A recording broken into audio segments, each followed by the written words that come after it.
my bottom food plot, it's about half an acre. Early this spring, I frost-seeded some Whitetail Institutes Clover right here. It's starting to pop up good. It's getting a little weedy, so I'm going to have to do a selective herbicide to kill that, get that popping up better. If you look right behind me, you can see where I tilled up, and I'm going to add this Imperial Whitetail Conceal. It's a screen mix. I've heard great things about this. It can grow up to 5 to 8 feet tall, and I've seen it grow even taller. It's just, you can use it for bedding areas, you can use it for funnels, you can use it for access, which this is a little bit of everything. Because we're in this location while I'm using it, I got a creek right here next to me, about 10 yards away. There's 2 ridges that converge to a valley, and these deer are bedding all throughout this, on tops in the winter, in the fall, and then they bed in that valley right there by that creek when it's real hot, just because it stays cool by that spring. And then this is for a visual blocker. When we're walking down here, deer won't see us from over here. We've had that happen in the past. And right where I'm standing, it's a big spot where they'll cross, and I'm leaving a little gap right here, and I have a tree stand right behind me. So it'll push them right here, put a 5-10 yard shot, easy shot. And then they also come down the middle point and the very end. You'll be able to see all that from that tree stand. Just give you that visual blocker, so the bucks, when they're cruising for does, they can't just look in there from the top of the ridge, see what's down there. They actually have to come investigate it. I think it's going to work great. Perfect time to do it. Got a lot of rain coming the next 2 days to push that seed down, put it to where it's supposed to be, and then hopefully it'll start growing and look beautiful here come fall.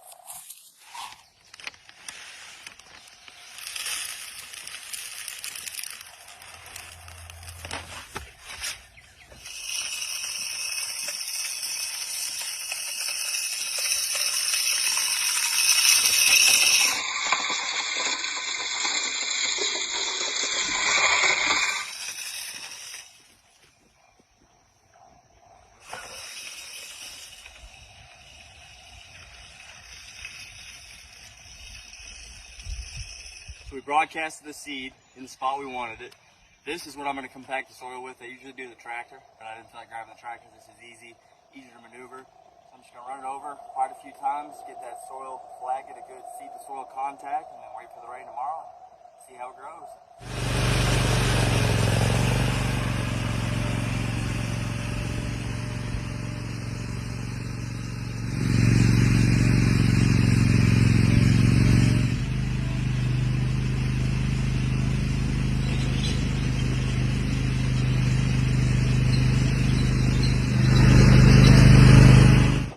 So as you can see, we got the soil compacted with that 0-turn lawnmower. It actually works great, just how the tread is on that mower and everything else. But so just got done compacting the soil, got good seed to soil contact. So it's going to be beautiful. I think this plot's going to pop up great. It's got great soil down here. It's going to be a great edge.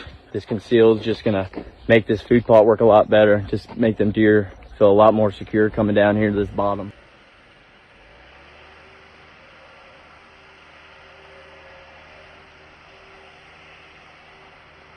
Me and my nephew right here in this clover plot, trying to weed whack it down because we were here this morning, couldn't see nothing. If a deer walked out, probably couldn't even get a shot.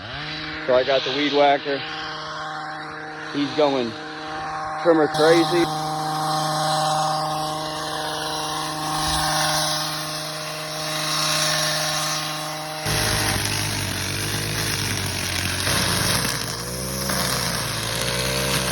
This is what 45 minutes with a weed whacker and a trimmer look like.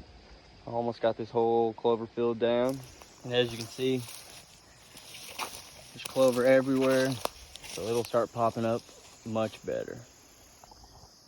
And she's done. Way better.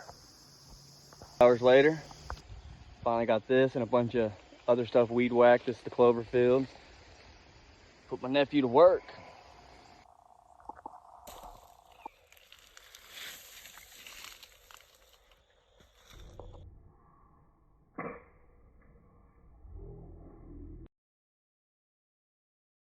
What'd you just do, dude? I freaking shot the biggest deer of my life. Looks like you got pretty good blood.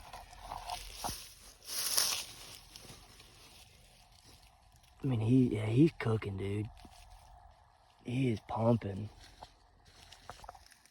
November 10th. Aiden just shot the biggest buck of his life. Beautiful buck.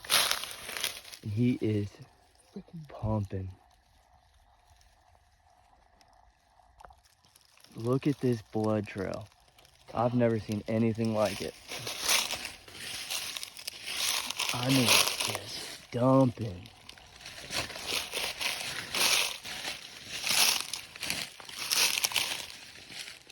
Aiden, what did you just do, bud? Killed the biggest freaking deer in my life. That's blown up.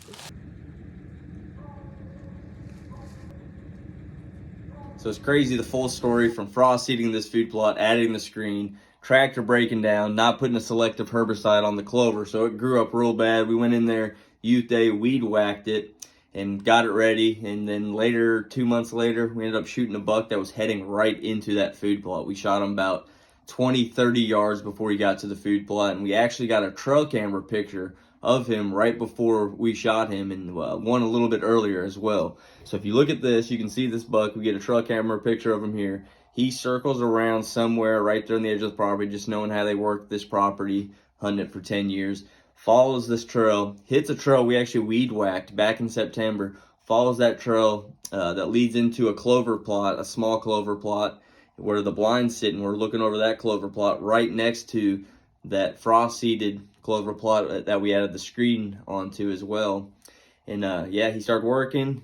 He gets around. I hit him with a meh. He stops, looks at us. When they had a frontal shot, Aiden puts a shot on him. He turns around, runs back, hits that trail that we weed whacked, and then dies right there about 60, probably about 60 yards after that, maybe a little farther. But it was awesome. It was cool story, just how you got to grind it out, even if like the things are not going your way. Just stick with it, make it happen like we did. We went in there with weed whacker and a trimmer just so we could get that plot better, get it established again. To this day, I was just there a couple days ago. Clover's already popping back up this year, so I'm gonna frost seed it again, and excited to see. Just goes to show, you make a plan and do it a little bit of thought out and add like some screens and some plots. It'll help a lot and might just kill your biggest buck like my nephew did.